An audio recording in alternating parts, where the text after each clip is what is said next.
dari hadas kecil misalnya, itu syarat wajibnya, syarat sahnya. Artinya ketika Bapak Ibu sholat lalu misalnya terkentut, berarti syaratnya itu tidak terpenuhi lagi, berarti sholatnya batal.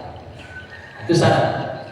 Kalau rukun, sesuatu yang kita kerjakan ketika kita melaksanakan ibadah itu, misalnya takbiratul ihram, itu masuk rukun, dan itu kita kerjakan ketika kita sholat. Misalnya apalagi membaca Al-Fatihah, itu termasuk kepada rukun.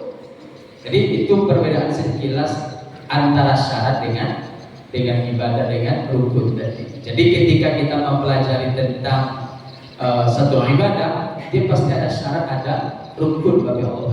Ada nanti yang membatalkan misalnya, ada yang disunnahkan ketika kita melaksanakan ibadah tersebut. Maka sama dengan puasa ini. Lalu apa syarat wajib dari puasa ini?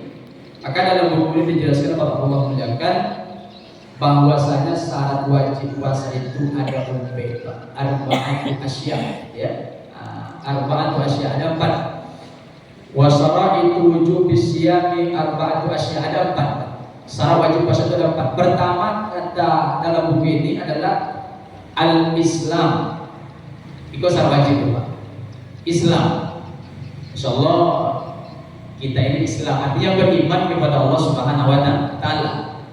Karena salah satu syarat amal itu Allah terima adalah al-mukmin, beriman kepada Allah Subhanahu wa taala. Artinya Islam. Itu salah satu syarat diterima oleh Allah. Sudah, Pak. Balik itu Bapak Allah muliakan, artinya dia sudah balik dia. Artinya kalau laki-laki, mohon maaf, dia sudah mimpi basah. Kalau dulu ketika belajar dulu kata guru dulu bukan mimpi basah, katanya mimpi naik pesawat katanya. Dulu ketika belajar dulu naik pesawat. Kalau perempuan mohon maaf haid. Kalau ada perempuan sampai umur 9 tahun tidak haid, nanti ditunggu. Nanti batasnya belum umur 15 tahun. 15 tahun batasnya. Kalau ada perempuan kita yang tidak haid sampai umur 15 tahun, maka dia sudah tersebut dengan balik dia. Nah, itu balik. Kalau laki-laki, mohon maaf, sampai mimpi basah dari termasuk dia Bapak Allah ya. Ini laki-laki. Nanti batas sudah 15 tahun. Kemudian yang ketiga, wal aqlu, Pak. Artinya sudah balik dia, kemudian dia berakal. Artinya orang gila tidak wajib melaksanakan ibadah puasa.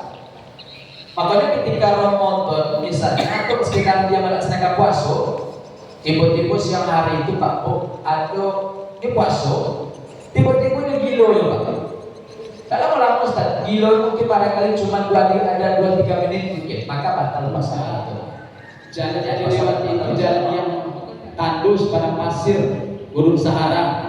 Sehingga kalau Nabi Muhammad dulu atau para sahabat tidak sanggup berpuasa itu wajar. Tapi hari ini jamaah kita ini hidup di zaman yang serba dimanjakan Pak. Naik pesawat, nanti disambut dengan bis gitu Pak ya. Jadi tidak ada masalah di situ. Artinya Al-Quran mengatakan kalau dalam kondisi perjalanan pun kalau sanggup kita berpuasa, maka berpuasalah. Kenapa? Karena berpuasa itu lebih baik ketimbang kita membatalkan. Tapi toh kalau seandainya kita membatalkan, ya silakan.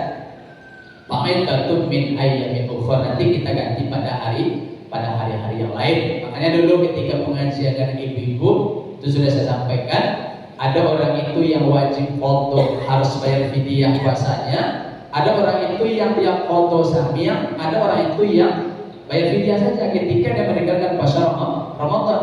Itu sudah saya sampaikan dulu. Salah satu orang yang wajib foto bayar fidyah ketika dia meninggalkan puasa Ramadan itu dalam mazhab Syafi'i adalah ketika ada seorang perempuan ketika Ramadannya itu dia sedang menyusukan anaknya, dia sedang mengandung anaknya misalnya, lalu dia meninggalkan ibadah puasa Ramadan. Oleh karena itu di sini dijelaskan maka setelah Ramadan maka dia harus membayar fidyah kemudian mengfoto. Jadi dua warnanya Pak, foto ya juga, kemudian setelah itu bayar fidyah ya juga. Dalam apa ini menurut mazhab Syafi'i Bapak yang Allah muliakan.